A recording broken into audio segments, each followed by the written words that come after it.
What's up, beautiful people? Elizabeth here. I hope you're doing well and you're having a great day so far. I wanted to come on and share some rich habits with you, people who become rich and wealthy. Of course, there are so many ways to be rich and to be wealthy in life that don't have to do with money, but I'm going to talk about the things that make you financially rich. Let's get started. So number one, live within your means. I talk about this a lot, but it's so important. It doesn't matter if you're making 20,000, 40,000, 50, 60, 70, 80, 90,000, 100, 200, 400, 500,000, $1 million. It doesn't matter. Are you living within your means? Which means, are you spending less than you make? If you are, then you will probably be successful. It doesn't matter how much you make. You need to spend less than you make. And some people talk about lifestyle inflation. So maybe you made $100,000, but then eventually you make $150,000 or $200,000. And you're like, yes, I can spend more money and do more things, which yes, you probably can do a little bit more. But a lot of times we have lifestyle inflation where then we spend way more than we actually can afford. So always live below your needs and you will be better off. Next, don't gamble.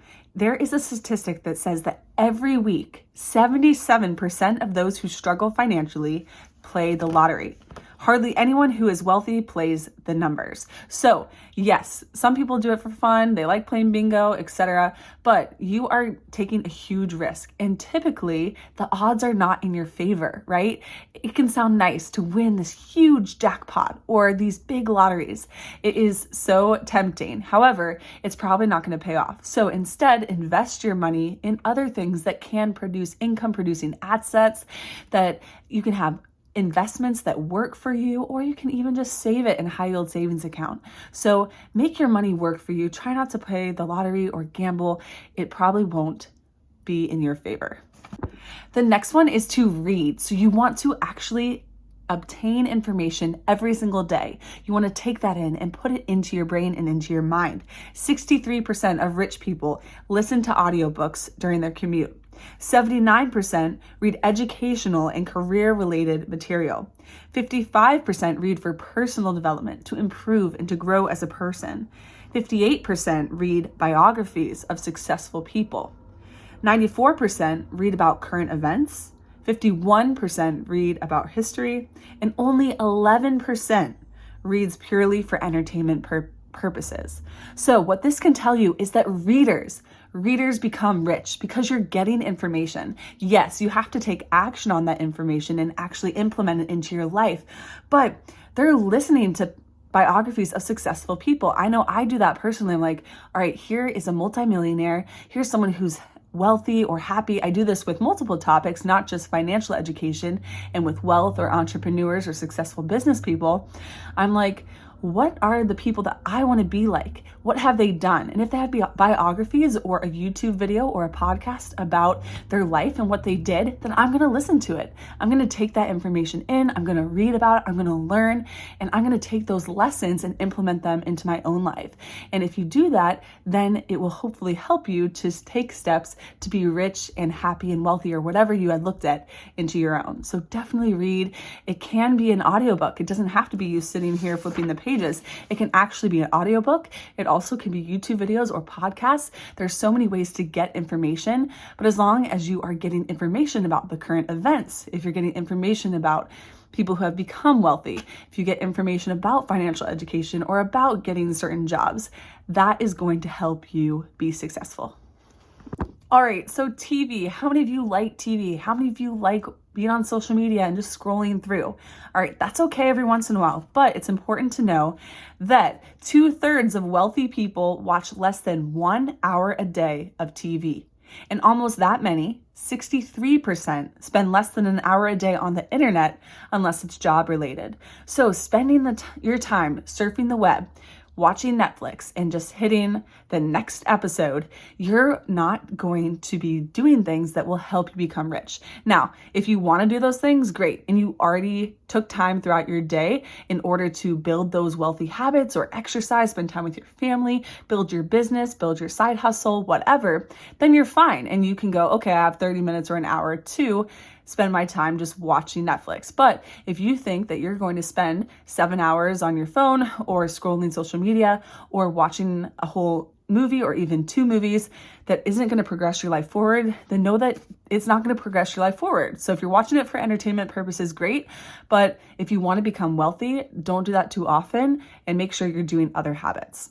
All right, I love this one. This one's super important. It's about controlling your emotions. This is something that I've worked on. I'm a pretty calm and relaxed person, but I definitely think and analyze a lot. And I care about people and I don't want to hurt people's feelings. And I want everyone to be okay, and I want to help turn their situations around. And if they're struggling, I want to listen, I want to support them. But if you have certain emotions in your life and you're letting them control you, then you're not going to be successful. You're, number one, going to be spending a lot of that time and mental energy on the problem and on the things and the emotions that pop up, but you're also going to be reacting to your life. And you want to be the master of your life. You want to be in control of yourself. You don't want just some random thing someone says to affect you or to totally affect your mood. How many of you have been there before where you're doing great and then all of a sudden someone makes a little comment to you or acts really rude or whatever, and then you're totally in a different mood and you're worrying about yourself and you're analyzing? Don't do that. Rich people control their emotions. Specifically, 94% of wealthy people filter the emotions. So you need to learn how to master your emotions. I'm going to be talking about that on this channel. I think it's super valuable and super important just for anyone, even if you don't want to be rich and wealthy, if you just want to live a peaceful and enjoyable life and not let things get to you. It's a really important skill, and I hope you can master it. Almost 3/4 of wealthy people either volunteer or network every single month, at least 5 times. So do you volunteer? Do you volunteer at a nonprofit, at a food bank, something that you're passionate about? You are welcome to do that. Do you want to clean up your community and pick up trash? Do you care about food insecurity or helping the homeless? What do you care about? Go volunteer. There's so many organizations and nonprofits out there, and even some companies give you personal days or time to go do those things. So volunteer, get out there. Another thing though is to network with the community, network with people that you want to be more like, network with people who have already done what you want to do. So relationships, life is about relationships and connecting with people. And so if you are just in your own little world, then you're not going to be building teams to help propel your lives forward. If we can all network and say, oh, you do this. Oh, me too. Oh, you have this skill. Oh, I have this skill. We can work together and let's build this company, or we can work on this project, even something simple like planning a party or something. You never know what connections you might have, and it's important. So you don't want to be rude to people, and you also don't want to just be looking for people just for the connection. But if you're being honest with yourself, most people and the wealthy people, they seek connections and they seek to network and to see how they can help other people, but also maybe how other people can help them.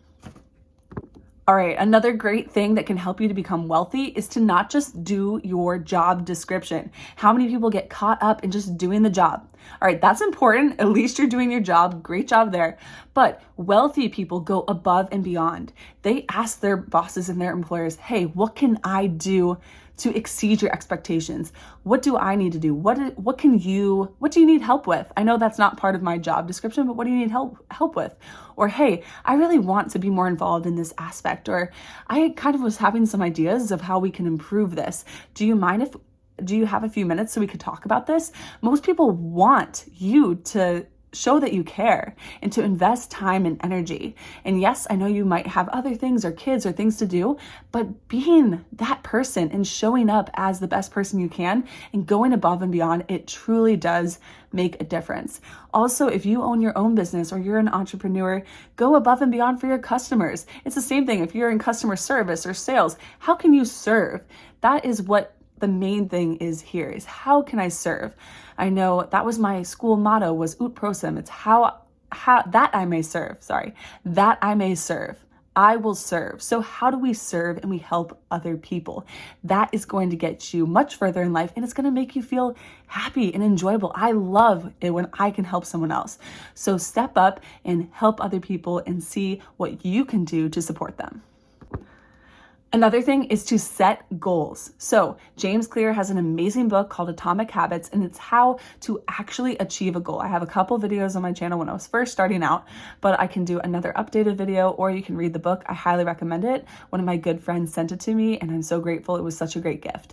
It has so many lessons because we all have goals, right? James says that poor people and rich people, or successful people and not successful people, or people who achieve their goals and people who don't achieve their goals, all have the same thing in common. They all have the goal. They all want to lose the weight. They all want to start the company. They all want to be the best mom. They all want to do these things. But why do some people achieve it and some people don't? All right.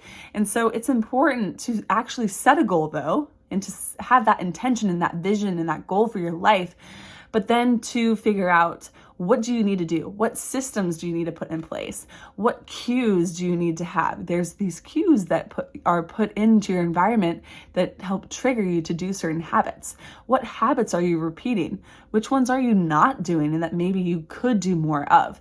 So setting goals and then actually creating systems and habits to achieve those goals is essential for success. Avoid procrastination. How many of you guys procrastinate? I know I've done it before, but it feels horrible. Be early, get things done ahead of time. You can even do more if you get stuff done. So if you're procrastinating, you're delaying life. You're delaying what you want and your goals for your life. So step into that power and make it happen. Don't delay, make a plan, put it in your calendar and make it happen. Another one that I really love is talking less and listening more. How many of you have just been around someone who just talks and talks and talks about them, their accomplishments, what they're doing, etc.? All right, that's great. I love genuinely hearing what my friends are doing, but I want to listen. I get it. I can talk about me if I need to, but I want to listen. What do you have? What do you have to share? What are you doing in your life? Successful people listen more. You never know what could come up. Maybe you can make connections that way. Maybe you could provide a service for them or help them, but it also just helps you learn more about other people and build relationships and connections. If you're just talking about yourself, then you're not going to be building that relationship and really getting to know someone. And so a 5-to-1 ratio is about right. You should listen to others about 5 minutes for every 1 minute that you speak, and you will be successful. This one is critical. You need to avoid toxic people. Now, when I was growing up, I did this. If you were toxic or mean or didn't like me or whatever, I just didn't spend time with you. I just went away. But how many of you have had the experience where when you get older, there's people that are negative and rude and mean and nasty and negative and just complainers and whiners? Like, I know we can all kind of be that sometimes, just kind of get in our own heads or be in a rut. But if you're around these people, it can really damage your own brain and your own thought processes and bring you down and drain you. And it can prevent you from reaching your goals. So don't let them bring you down. We can't always get out of it because, as I was going to say earlier, we might work with them. We might have family members that are like this. We might not be able to get away from these people. And so if you can distance yourself, definitely do that. But figuring out how to manage it. So I'm going to be talking about that on my channel as well. That's something I've had to learn, is how not to let those negative people and the energies into your life. Because if they want to be that way, if they want to be sad, if they want to be angry or whatever, then that's their choice. But it's your choice too not to let that affect you. You don't need to let them bring your life down or get you to start thinking in that way. No, stay true to your goals. What do you want? Keep focusing on that and don't let them seep into your life. It really is toxic and negative. If you want to be successful, you have to set aside limiting beliefs. What are the beliefs that you have about yourself that are getting in the way with anything that you're doing? Even if you're trying to lose weight or something, what are these things that you're telling yourself that's actually holding you back? You have to stop limiting yourself. You really can achieve so much. Even David Goggins, he is this insanely motivational person and has achieved so much with his Navy SEALs and with combat control and just all of these amazing accomplishments. And he is one of the toughest guys that people know. But he has been really overweight before, hundreds of pounds, multiple times. All right. He went through these tough things, but at the end of the day, he didn't set this limiting belief and say, oh, I'm just always going to be this weight, or, well, they have it easier than me or something. No, He's like, no, forget that. And he went out and made it happen and lost the weight in a really short amount of time, actually. So don't set these limiting beliefs. Yes, we all have different challenges and it might be hard to do it. It might be hard, yes. All right. But just because something's hard doesn't mean you can't do it or that you shouldn't do it. So don't let yourself limit you. I really, really get passionate about this one because we can let other people affect us, but please don't let your own mind and your own beliefs affect you and prevent you from being the person that you're meant to be and capable of being, and the person that can achieve success and do what you want in your life. Don't give up. So the path to success and to wealth is not linear. It doesn't just go boop. And it's also not like a 1, 2 month, 3 month thing, right? It actually takes a long time, especially these good habits. You have to repeat them over and over again. If you've heard of compound interest, the eighth wonder of the world, it starts off like this when you're investing, but all of a sudden it goes and just rockets up to millions of dollars. But it started here and it just slowly inched. So yes, the tortoise wins the race. You have to keep going. Don't give up. Don't quit on your dreams. Don't quit on yourself, and keep moving forward. Another great thing to do is to get a mentor. Get with someone who has done what you want to do, or that's older and wiser, or that can help support you. I can't tell you this enough.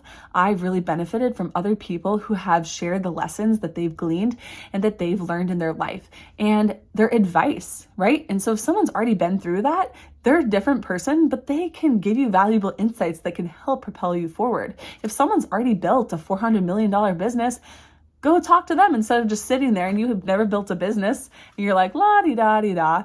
No, go talk to them. If you, like I say this too, I'm a mom, and if I see a really great mom or parenting tips, I'm like, I need to follow this. This is really good. I really like this. This person is an amazing mom. What do they do? And be mentored by them. So find mentors, find people. We are powerful when we have more people in numbers, and there's value and insights in people. So listen to people. And lastly, find your purpose. So don't get obsessed with this, please, because we can all go, I don't know what my purpose is. What's my purpose? And you can freak out, but it can be whatever you choose. And so decide, what do you want? How do you want to live your life? I think thinking backwards and going, okay, what situation do I want to be in? Do I want to be commuting really long? Do I want to be working really late hours? Do I want to be working behind a computer, or do I want to be working directly in the field? Like, start thinking about those things and then apply that and go, okay, what is my purpose? Is my purpose to take care of my family and my kids? Is that my main purpose? What is that purpose? And when you have that purpose, it's extremely motivating. It's your why. It's the reason behind. If you're just going to a job just because you have to, then you're not going to feel fulfilled, and it's not going to motivate you to consistently do the things and to put in that time and that hard work that it takes to build wealth and to go above and beyond and to do the things required to be successful. So I hope this was helpful to you today. Let me know in the comments below what you think. What are tips that you have? So I just am interested in learning from other people. It's just like we talked about in this video, people who have achieved what you want to achieve. Listen to what they've done and see what they've done. Learn about what they've done so that you can apply those things. So let me know in the comments below if you have any suggestions, if any of this resonates with you, if you're doing any of these things, and like and subscribe for more videos like this for living a happier and healthier life and becoming the best version of yourself. You got this. I'll see you guys in the next video. Bye, guys.